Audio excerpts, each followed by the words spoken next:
Welcome to 104.3 ESPN Northwest Florida's new and exciting weekly radio show. A show focused on businesses in Bay and surrounding counties. Business Between the Lines is hosted by Christy Kirkland, a business accelerator with Answer Marketing, and co-hosted by Jason Price, a video guru with Riplify Media. Hey, Jason. Hey, Christy. And welcome back, everyone, to ESPN Northwest Florida's Business Between the Lines show. We have, and I'm going to say it again, another amazing speaker. No. Another return amazing speaker. Right. So our guest today is Larry Perry. He's been with us on the show before, and he was talking about using caution in getting and giving advice on social media, and we got some really powerful tips from him, but we asked him back because that was just a snidbit of the wealth of knowledge and everything that he brings to our community. So I wanted to make sure we got him back on the show. He's a managing partner at the local law firm Perry & Young, very accomplished personal law injury attorney in Northwest Florida. And he has been practicing law for over 30 years and is a highly active member of our 850 Strong community. And for as long as I have known him, he has always enjoyed volunteering his time, and he loves working with people from all walks of life. He's just a very giving person.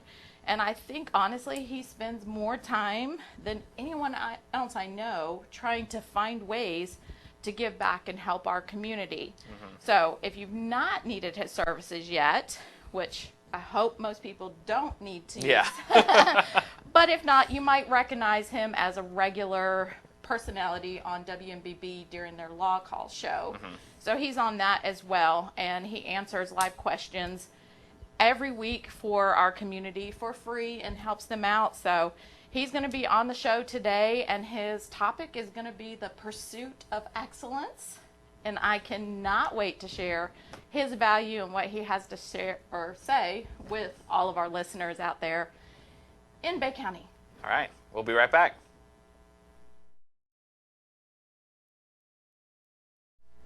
Hey, Jason. Hey, Christy. Hey, Larry. Hey, guys. How are y'all? Wow, look at this. And Got it in stereo here. Yeah. Right? So, again, like we had said earlier on the show, we have Larry Perry here in the studio with us, and he's going to be talking. Wow, it's magnificent, too. So big. Yeah. Wow. Area. Yeah, we should, have revolving backdrops. The ceiling is so high, you can Yeah, see like 20 feet up there. It's crazy. Awesome. And our big, nice table. Isn't this nice? It is. We'll have to get this for our television show. Right. So he's going to be talking to us today about the topic, pursuit of excellence. And Jason and I were just talking about this earlier. He goes, so what else is it going to be? What's the nitty gritty on that? And I was like, it's Larry. We're just letting him roll. Oh, Letting him no. roll. I don't know about all that. Well, welcome to my world. No, no, but Christy, you and I have known each other now going on the better part of a decade, at least. And one of the things that we've kind of looked at and done is how can we do things better? Right. And so that's really what the pursuit of excellence is. I mean, when you're doing business, when you're doing things in life, you can either just show up and kind of be a blob. You can go collect your paycheck and just close it out at the end of the day. Right. Or you can try and develop processes and systems and people and put everything together and really pursue excellence. Leave a legacy. Well, be a value. Well, part of the word about success is having a successor Right. and having somebody come in behind you. You can be a great self-employed person. You can be a great doctor, but then what's your legacy? If you're a doctor and you can't perform anymore, you're out sick. Right. What's going to happen? How's that income going to come in? Is there a legacy to be left behind? Is there a practice to sell? A lot of times doctors and dentists now are not able to sell their practices. I've got a dentist right now who has worked for 30-something years, involved in an incident where he's no longer able to perform, and there's not a market to buy his practice now. Right. Because Wow, he's now disabled, and it's hard to maintain it. And so that's what you're doing. You're trying to say, all right, what's the definition of success? What's the definition of excellence? That's up for you, your business owner, whoever it is, to decide what that is. Right. I mean, everybody wants to build a better hamburger, right? We wouldn't have Better McDonald's. mousetrap. We wouldn't have McDonald's if it wasn't no mousetraps. No, we're not doing that. So you have McDonald's, and then you have Burger King, and then you got Five Guys, and then you got what is it? The Old Stuffy's location. downtown, the hamburger place. A Whataburger? No, it's not a. Oh no, then you got Whataburger. yeah. Like, They must we got sprinkle that burger stuff with everywhere. something that I definitely need to get, because the lines are around the. You go out to the one at the beach, it's just lined up around the whole building. But Yeah. Oh yeah. what you're trying to do, everybody thinks they can do something better. All right, well, what is better, Right. and what is excellence, and what's that definition to you, and what's the definition, more importantly, to your customer, your patient, your client, whatever that may be. And so you have to set up some type of parameters of a process, including measuring that process. What is your measurement of success? Some people, when they get in business, and Christy, you and I know this from our interactions. You can if totally you throw were my going, age under the bus. if It's no, okay. no, no, no, it's I got the gray in the beard, So we've got a lot of people that you've consulted with, Yeah. and you kind of come to me and say, how are we going to do that? If you're chasing the dollar, Yes. that's you're- not a you're pursuit of chasing- excellence. Right. That's a pursuit of money. And when you have a pursuit of money, you're not going to typically excel. Now, there are exceptions to that. I mean, there are some people that, they're out there every day, every moment. Everything is about making the dollar. It's not going to feed the soul. But for you and I, it's not going to feed the soul. And Jason, it's not going to feed the soul. But you have to have some interaction and some measurement other than what's in your bank account. Right. I know a lot of miserable millionaires. Right. I mean, one of my legal mentors from Birmingham, I mean, my goodness, the Brinks truck backs up to his law firm still to this day about once a month, just unloads, and then comes back at the end of the month, and now you need 2 Brinks trucks, and he's a miserable guy. He's got all the money in the world, and he's miserable. But what we're talking about with pursuit of excellence is, what do you have? Do you have a process? Do you have the right people? Do you need more people? How do you hire the people, or do you get independent consultants to come in to help out? There's so many different ways to do business nowadays. Right. You got to figure out what's the best way for you. What headaches do you want? Right.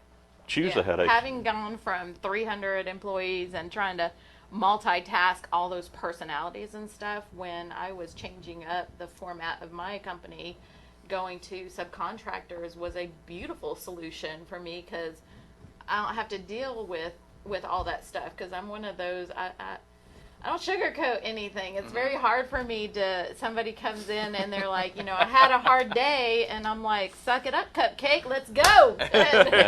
So not having to deal with that personal side of it, for me, works. Right. Some other people, they like that. Some people ask me, if you want to build a better mousetrap, a better law firm, how would you do it? Well, I consult with attorneys who are just starting out, and they don't have a budget. They're like, when it walks in the door and it pays, that's what I make. Or when it walks in the door and I get a retainer, that's my pay for the week or the month, Right. or whatever it is. So we try to set them up on a plan to, let's measure your success. What is your success? Right. And yes, it's a monetary component that goes along with it. It's number of clients. It's breaking it down. What's your average fee? How many average fees do you have to get? And then you got to perform on those average fees. Right. The men and women, the firms, the doctors, the lawyers, everybody who has some guidepost and works it, usually has a better quality of life that goes along with it. They typically know what their headaches are going to be. Now, are there going to be hiccups? Oh, yeah. Oh, yeah.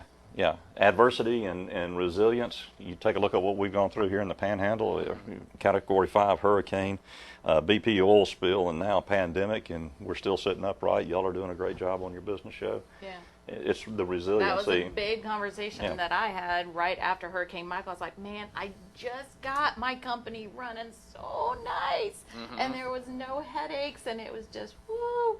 And then it's like, poof, starting Yeah. all over. So- Let's Yeah. solve And this even problem. before that, we had the financial crisis before that in 2005. We had 5 hurricanes crisscross the state of Florida and just really destroy the economy. Right. Of course, there was another economy built up off the hurricanes as well, but still, we're going back 15 years, and you're like going, Right. wait a minute. It's That's for a lot of people, that's their entire career already. Right. And for some of us, that's still better than 50% of our careers.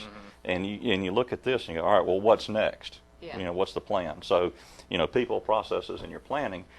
You go back to the good book. You don't start. A fool. What is it? A fool doesn't build a temple without a plan, or something along those lines. Right. The American Express commercial, people don't plan to fail. They fail to plan. They failed to plan. So you got to start with your plan. You work in your processes. You find the people, and you massage, and you repeat. Right.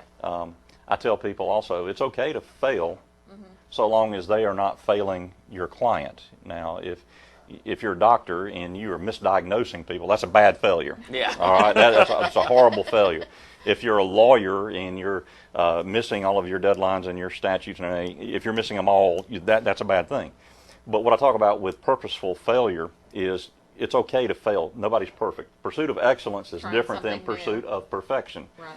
And you're going to fail. And so when you fail, you got to measure it, learn from it, figure out what you're going to do next.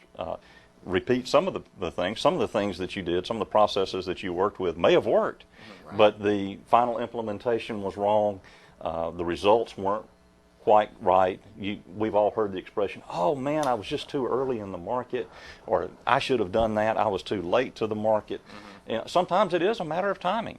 Yeah. And, you know, if you're a roofer, for instance, following Hurricane Michael, oh my gosh, it's great. Yeah. But if you were a roofer back in 2010, not so great. You're following on the, the financial collapse and then BP oil spill. Nobody had any money. Interest rates were 6.5%. Wow. You know, so it is the timing. And so you got to understand the season that you're in, recognize the season, get business consultants like yourselves to come in and analyze. It's right now trying new things and not worrying about, you know, what's going to be the outcome. If you're not trying those things, you're not growing, you're not succeeding if you're not trying new things. And they're always afraid that if I'm going to put that out there, they're thinking about what's the worst case scenarios. But if you get in the habit of always trying something new, then when these things happen to us, like the hurricanes and stuff like that hit us from the sideways, we're already in that opportunity change mode, that it's okay to try something new and it doesn't freak you out as bad. Right. Well, our law firm with Hurricane Michael and also with the pandemic, we were prepared, fortunately. We had the plan. We worked it. Was it perfect? No. So guess what? We now have ways to go back and adjust and make it better, and we plan to do it. So. Right. Perfect. Ah, that's amazing. Larry, thanks so much. You're welcome. Thank y'all for having me. Thank y'all for having me. Now we got him 2 times. Let's see if maybe we can come back for a third sometime in the future. Definitely. Yeah. So guys, stick around. We're gonna be right back as Christy and I kind of summarize a little bit what we heard, and I've got a million things that I want to talk to Christy about now after hearing that. So stay with us. We'll be right back.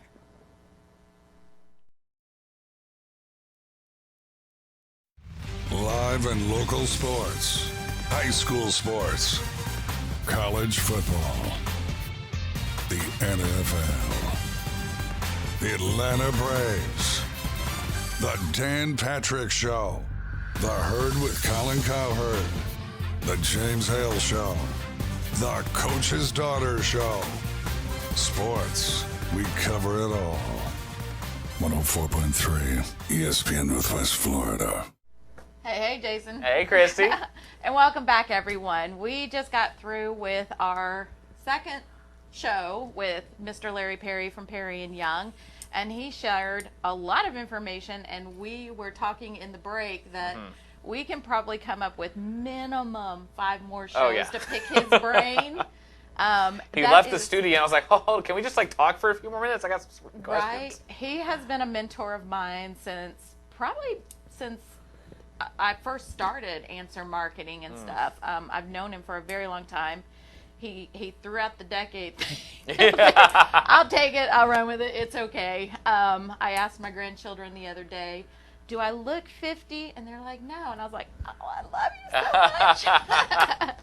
But yes, I've known him for a long time, and he has been a mentor of mine, and I pick his brain on things all the time, and he does. He has a lot of passions that he pursues, and a lot of them are in business and stuff. It's not just all about being a lawyer and stuff. He's got... Yeah, he's a pretty up there lawyer, but it's not like that's his only passion. It's not his only thing. Right, yeah. We talk books all the time. He's like, have you read this one? And Jim Hayden would be like, yeah, I'm out of that conversation. But but we have swapped books, and we have swapped, you need to read this and stuff, and pursuing excellence and trying to make ourselves better, and that all kind of comes full circle with the actions that we take in life and everything. I love what he was talking about, and I wanted to talk to you about it more, about how you measure success, because he's been in business and doing his thing for 30 years.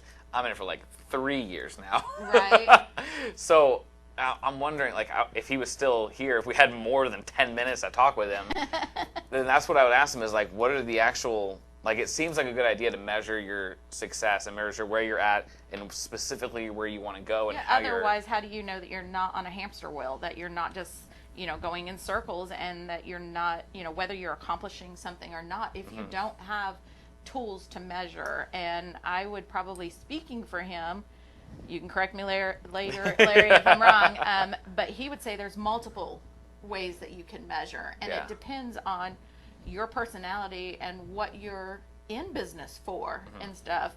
A lot of people have a numbers thing. I measure my success by growth, by making sure that, I'm always percenting up, each month. Am I adding another client?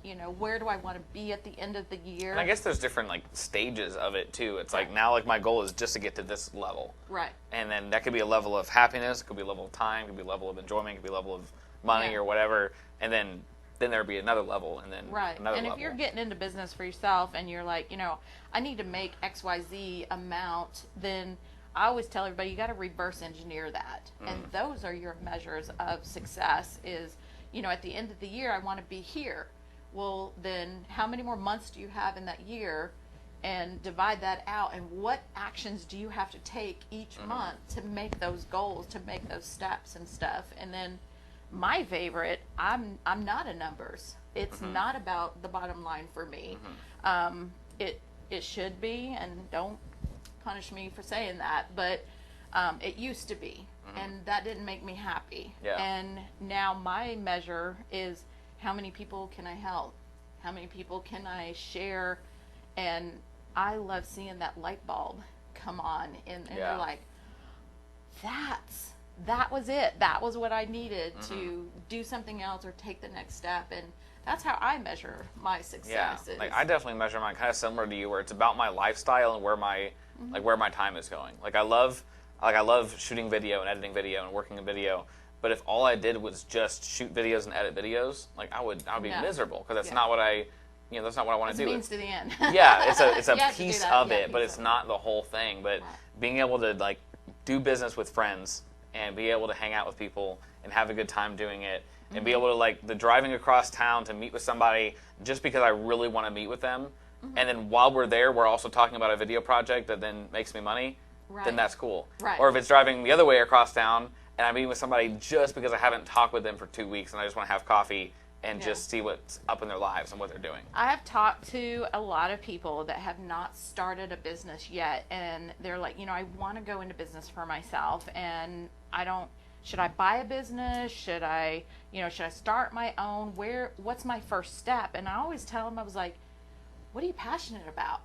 If you can find something that you're passionate about and find a way to make money around that, that's the key to success. That's the key to having that work-life balance and stuff, because what you're doing, they always say it, if you love what you do, you're not working. You're actually, and yes, there are elements of, as much as I love my job and what I do, there are elements of it that stink. I don't like working up a quote. I don't like having to charge people. But I love helping them, and I love doing what I do. And so that's why I tell them, I'm like, if you want to keep succeeding in life and stuff, you have to start with a really good foundation. And a really good foundation is finding something that you're passionate about, which both of us have, and find a way to make money around it. Yeah.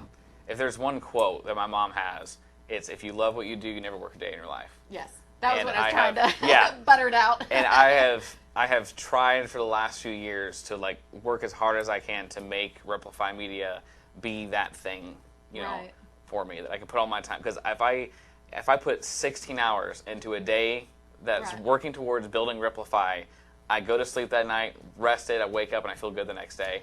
If I work 6 hours at a desk job that I used to have when I was 18, the 6, 8 hours, 10 hours, it was exhausting to me.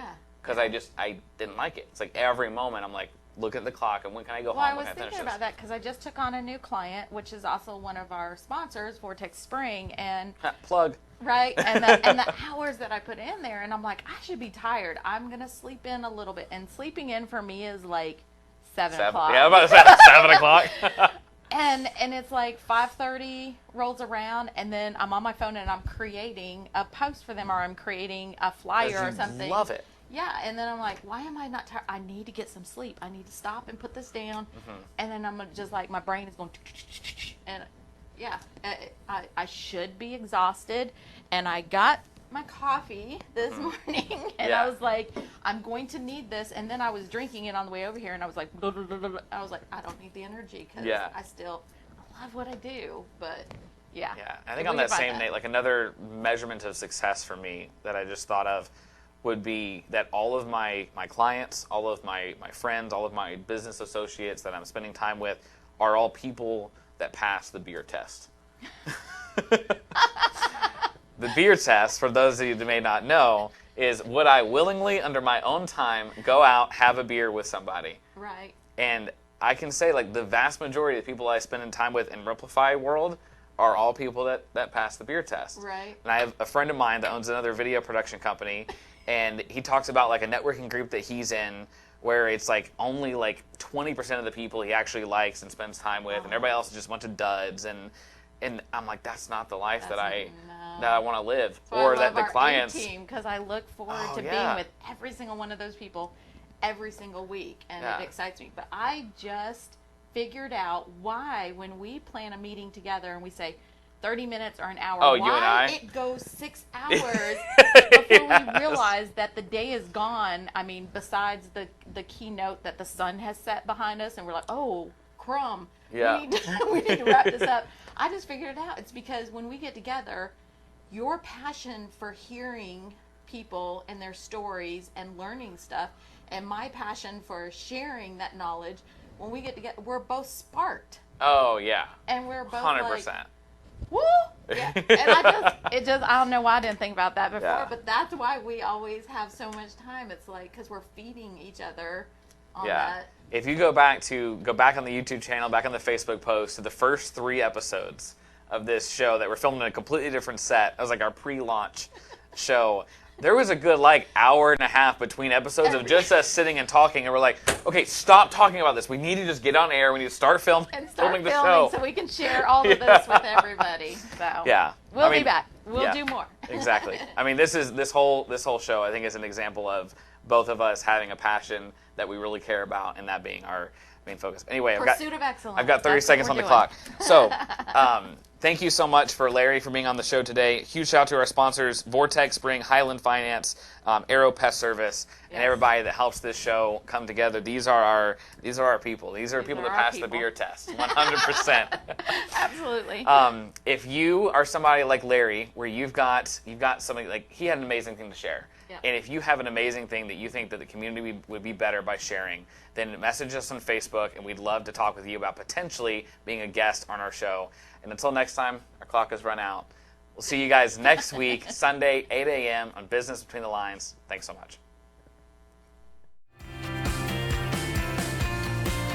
Thanks for listening to Business Between the Lines. Join us every Sunday morning beginning at 8 on 104.3 ESPN Northwest Florida.